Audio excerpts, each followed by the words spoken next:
없어서 감사드리며 예수님 이름으로 기도합니다. 아멘. 우리 인사합니다. 사랑합니다. 감사합니다. 오늘은요, 그리스도인의 소망이라는 제목으로 말씀을 나눠보겠습니다. 소망의 반대말이 무엇이겠습니까? 불행 혹은 또 다른 말로 얘기한다면 역경일 것입니다. 역경의 뜻에 대해서 아십니까? 사전을 찾아보니까 역경이라는 것은 일이 순조롭게 되지 않는 불행한 경우나 환경을 이야기하는 것이 역경입니다.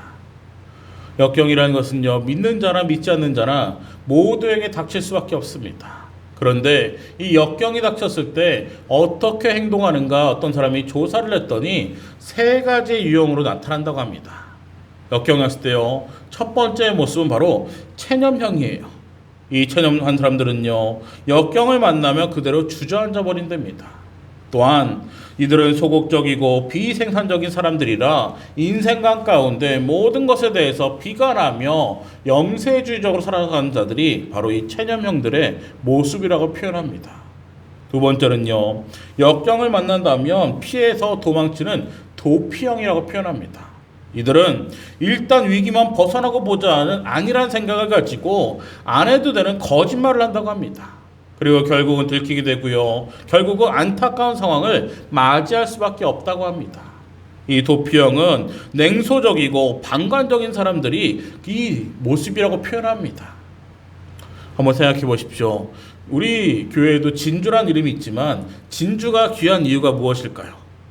진주가 왜 귀합니까? 진주가 귀한 이유는 진주 속에 이 진주가 나타나기, 조개 속에 진주가 나타나기 위해서는 모래가 파고드는 그 진통과 그 아픔을 견뎌야지만 이 진주가 나오기 때문에, 그렇기 때문에 진주가 귀할 수밖에 없는 것입니다.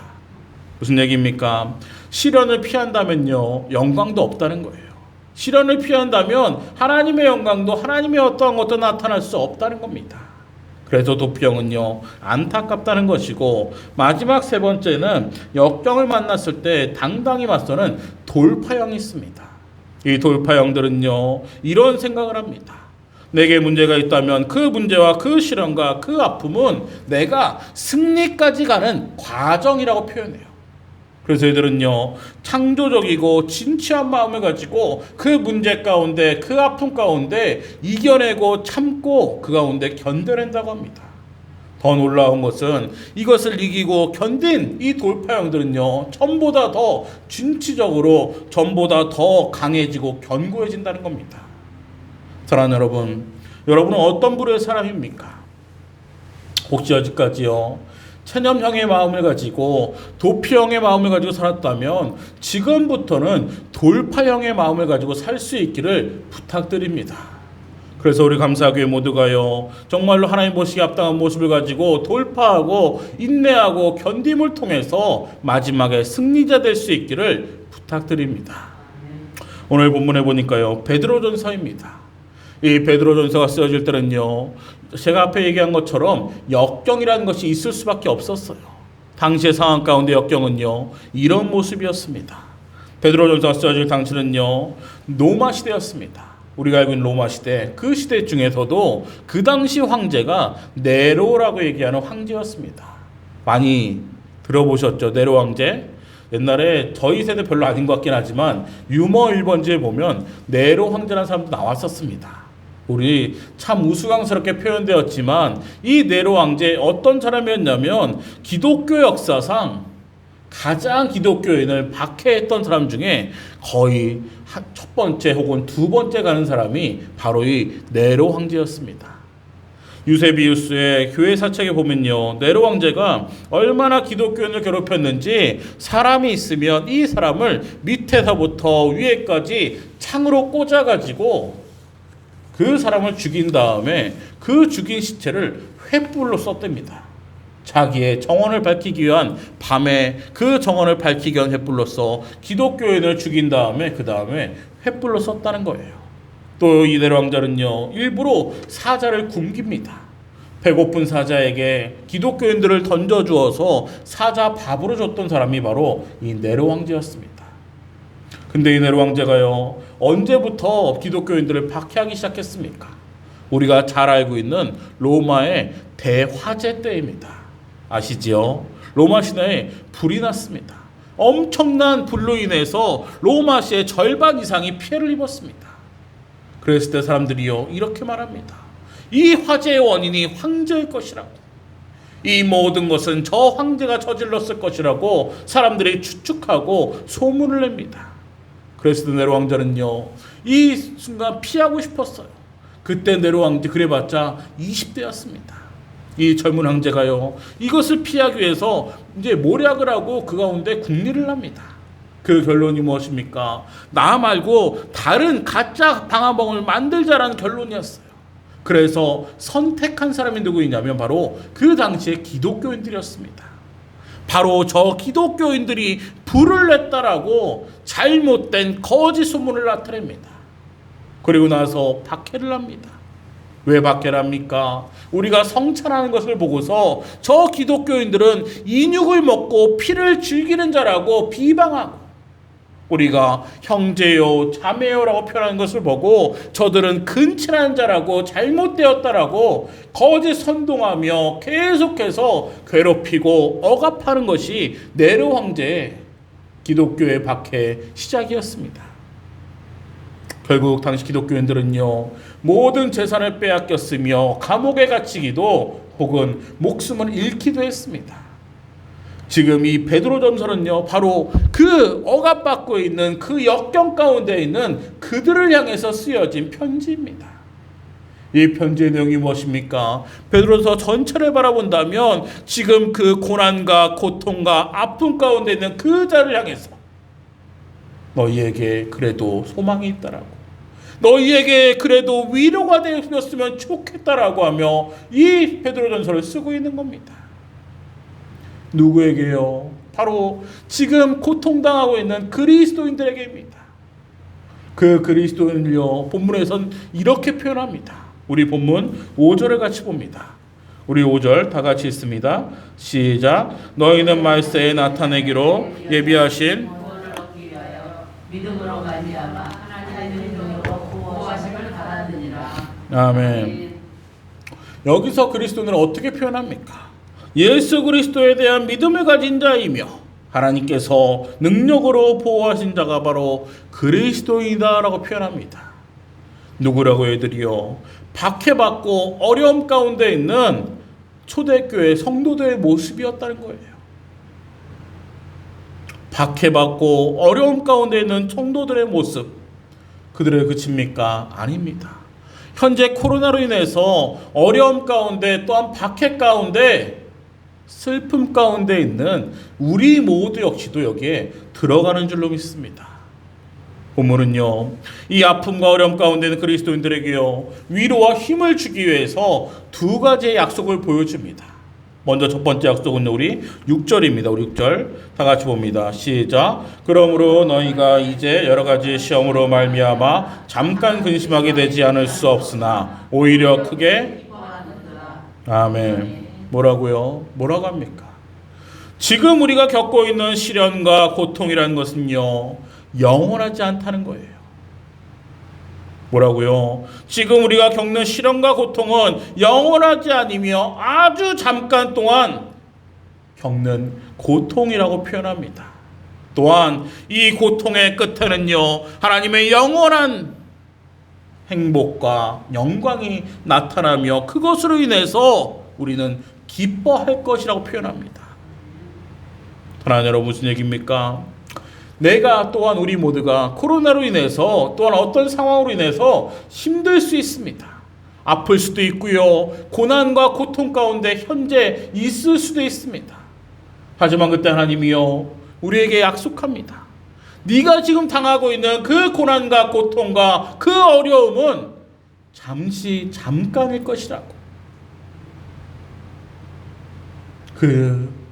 지금 눈물로 지새우고 억압당하며 아파하고 슬퍼하는 그 모든 것들이 잠깐일 것이라고 약속해 주신 줄로 믿습니다.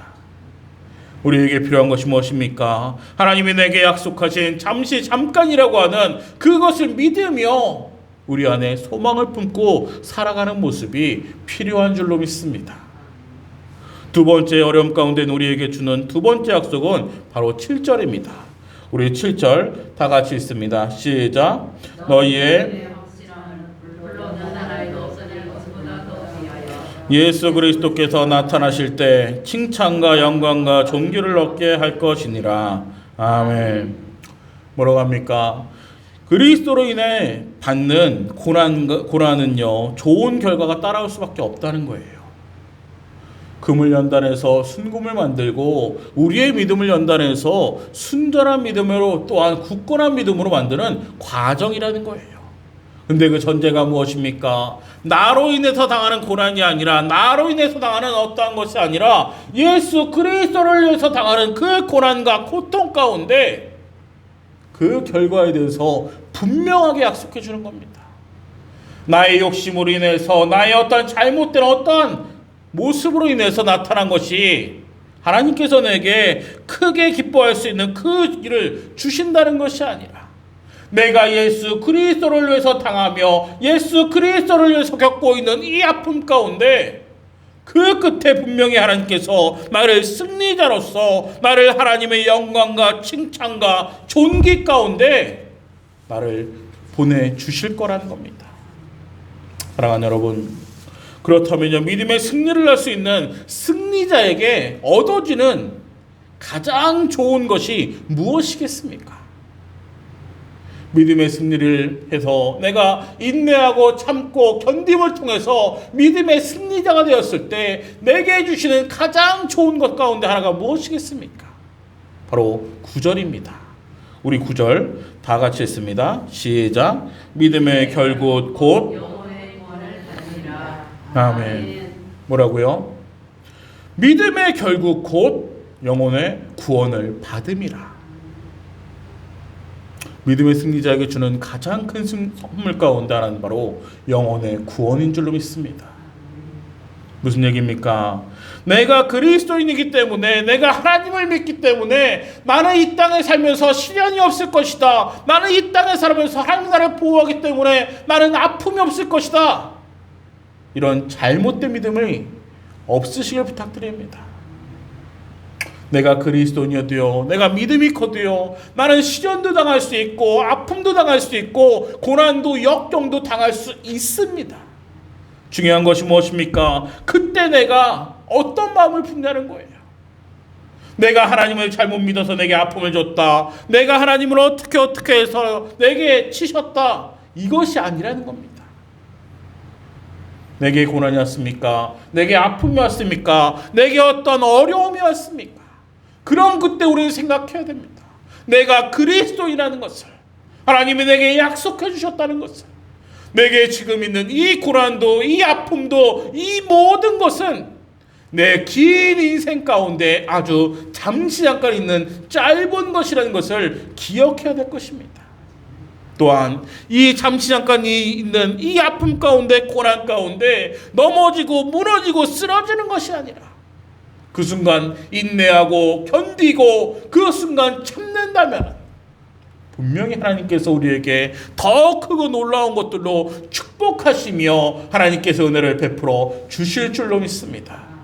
사랑하는 여러분, 고난이 있습니까? 아픔이 있습니까? 걱정하지 마십시오. 일생에, 내 평생의 일생을 본다면 그와 같은 부분은 아주 적은 것이며 아주 잠깐인 줄로 믿습니다. 우리에게는요, 이 잠시 잠깐보다 더 크고 놀라운, 또한 저 하늘에서 영원한 행복과 영원한 영광 가운데 있는 그 모든 것을 우리의 마음 가운데 품고 소망을 가지고 살 수 있기를 부탁드립니다. 그랬을 때 우리는요, 정말로 이 땅 가운데 그리스도를 마음에 품은 자로서, 예수 그리스도를 닮은 자로서 예수님 안에서 기쁨과 감사 가운데 인내와 또한 그 마지막의 승리 가운데 이 땅의 삶을 마무리할 줄로 믿습니다. 내 안에 어려움이 있다면, 내 안에 슬픔이 있다면, 내 안에 어떠한 것이 있다면 그것을 바라보는 것이 아니라 오히려 그 훗날 내게 있을 영광과 기쁨을 바라보며 마음의 소망을 품을 수 있는 우리 감사교회 모두가 될 수 있기를 주님의 이름으로 부탁드립니다. 그랬을 때 하나님은요, 내가 마지막 하나님께 갔을 때 너 잘했다 칭찬하시며 우리를 안아주실 줄로 믿습니다. 그날을 믿으며 살아가는 모두가 될 수 있기를 부탁합니다. 기도하겠습니다. 하나님 감사합니다. 하나님, 우리가 이 땅을 살다 보면